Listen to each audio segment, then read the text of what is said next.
lifting up Jesus and opening His Word from Australia, Denmark, Israel, Japan, New Zealand, Northern Ireland, Republic of Ireland, Singapore, South Africa, United Kingdom, Thailand, the Philippines, United States, and throughout the world.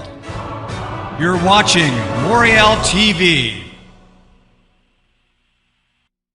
Well, first of all, it's a mishandling of the text out of context. This is a parable. He's speaking parabolically. As any scholar knows, and even some Islamic scholars who study Christianity admit, parable has low correspondence. He's not talking about actual people or actual deeds. He's using an illustration. Jesus was not speaking about something that would be done in this life or this world. He was speaking about the judgment of God in the world to come and making an analogy. Elsewhere, Jesus made it clear when Peter pulled out the sword on the high priest's servant, put the sword back in its sheath. He who lives by the sword dies by the sword. This is not the time for God's reckoning or God's judgment. Jesus made it clear that time of reckoning and judgment of those who refuse him will come. But it's not coming in this life or this world. It's coming when he returns. He was not speaking to his servants to go out and kill people. Now, I would advise our Muslim friends with the following. If you don't submit to his lordship, he is going to destroy you. He will destroy you.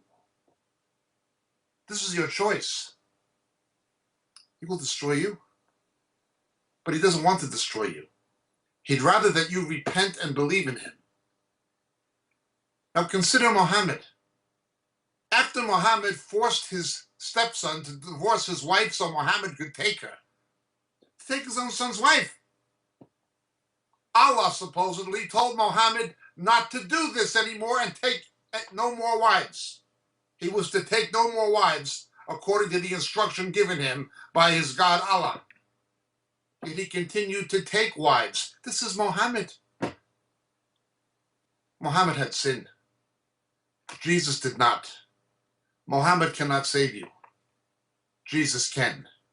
Jesus never took the virginity of a little 9-year-old girl. Jesus was no pedophile. And Jesus never killed anybody. He could have, but he didn't. But a time is coming when the judgment will take place. And those who do not submit to his lordship will come under the eternal judgment of God. That is a parable. And it's a parable, a story that's hypothetical, given to explain by analogy what is going to happen at the final judgment after Christ returns.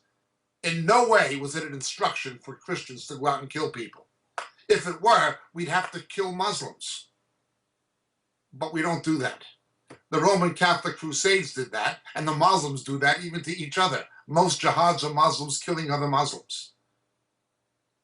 But what the Roman Catholic Church did with their crusades, and what the Muslims do to each other to this day, that is not the teaching of Jesus, and it's not the meaning of that parable in Luke's Gospel.